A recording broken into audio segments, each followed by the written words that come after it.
Hey viewers, hope everyone is doing well. So let's get right into it real quick. Um, Bitcoin or cryptocurrency, uh, when you're talking about huge, widespread changes and, going against or affecting legacy systems, people say that's called disruption. Bitcoin and cryptocurrency, for example, is being described as a disruptor. Disruption. Why? Because it's introducing change. It's introducing a trustless, permissionless, borderless type of system that has been that hasn't been known in modern times. So I'm saying that to say banks, government systems, but particularly central banks that we've been accustomed to learn to trust in banks, trust that they'll have our best interests, trust that they won't increase interest rates, trust that they'll have our monies when we're ready to make withdrawals or whatever. Um, or we're applying for loans, we trust that the bank will help us, right? That they'll protect our funds. We've been indoctrinated in a certain way to consistently trust and trust and trust the banks, not understanding how banks work. When our monies are deposited in the banks, the monies that we think are there are no longer there because the banks lend the money out for a higher interest rate. They pay us, for example, 1%, and they'll make upwards of 6 to 7%. So there's a 5 to 6% spread that they assume, and we don't as consumers or customers. And Bitcoin and crypto is challenging and changing all of that. It's disrupting all of that. Like, for example, if you, or let's say I wanted to send money to, let's say, somewhere in Africa. I want to send X amount of dollars to Africa. Not only is it not as easy as using crypto to do that, and the reason why I'm saying is if I walk into a bank, any bank, or credit union, and I asked them, that I want to make a transaction for whatever 50K to send to get to buy a car in Africa. Just hypothetical, crazy example, I know. They're gonna question me and ask me, as far as the bank, I need permission to do that. I can't just walk in there and withdraw information. I have to sit down with a bank official, go over whatever. They have to get permission. They'll question me as to why I'm doing X, Y, and Z. I need permission. They essentially really don't trust me, but I'm supposed to trust them. I have to get permission to do this, right? And it's going to take however long a period of time to get this done. With crypto, it's instant because there are no issues as far as sending from one part of the world to the other. There's no borders.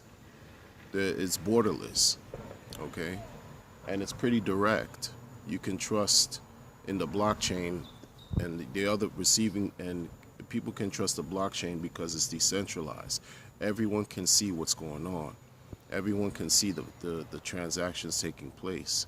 So I find that very interesting, and I find that as I see how that can disrupt the banking structures. They fear that. You don't need to trust. Bitcoin and crypto eliminates trust. It eliminates trust. It eliminates having to, you know, be fearful.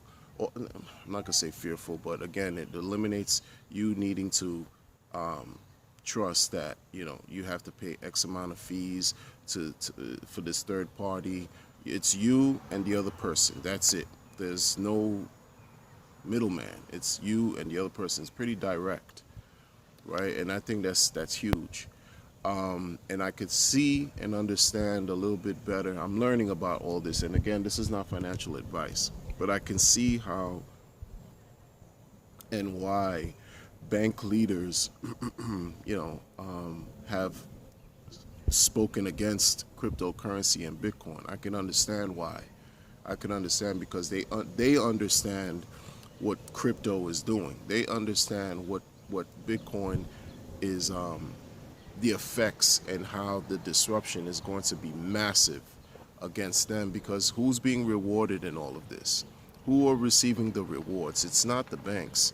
It's not the government. It's folks like you and I, the people.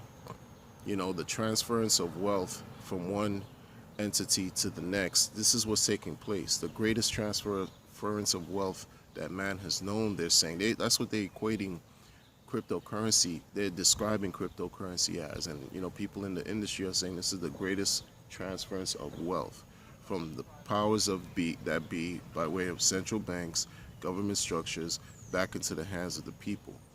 And that's just one example that I showed as far as, how in crypto you don't have to trust the crypto. You believe the blockchain eliminates trust because the information is there and it's open source, so anyone and everyone can see and have access to the information that's pretty much documented on the blockchain. And again, the reason why it's so powerful, you're not talking about a physical type of asset or infinite, this paper dollar or fiat monies that's being printed forever, infinite,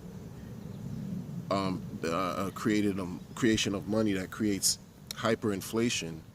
You're talking about a hard type of currency that's pretty much dealing with math and numbers. 1 + 1 will always equal 2. This Bitcoin and cryptocurrency deals with math. The code doesn't change. The math does not change. The math doesn't lie. The numbers don't lie. So that's where the trust lies.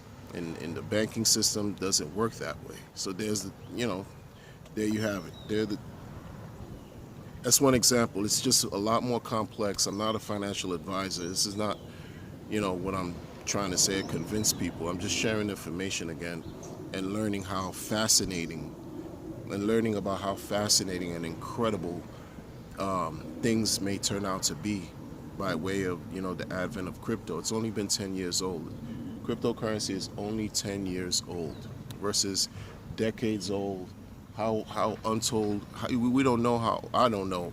I'm not going to say we don't know, but I don't know how old the financial legacy system is, but it's much older than Bitcoin and crypto. And Bitcoin and crypto is seemingly about to topple within the next 5, 10, 15, 20 years. Who knows? It's going to change everything. Imagine when people, instead of talking about dollars, they talk about Satoshi. They equate their value, or they value their own, economic or financial success in terms of related to Bitcoin. Excuse me. 1 Satoshi equal whatever. You want to make purchases and buy things, and you buying it in Satoshis versus the dollar.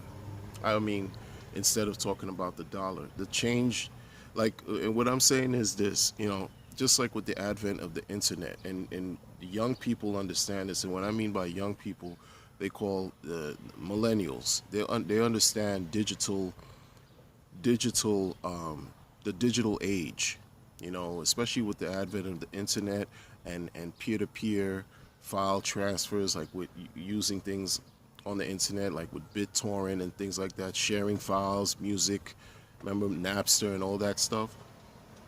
This is the evolution, I think, that stems from this, meaning Bitcoin and the Internet of Money is the evolution that stems from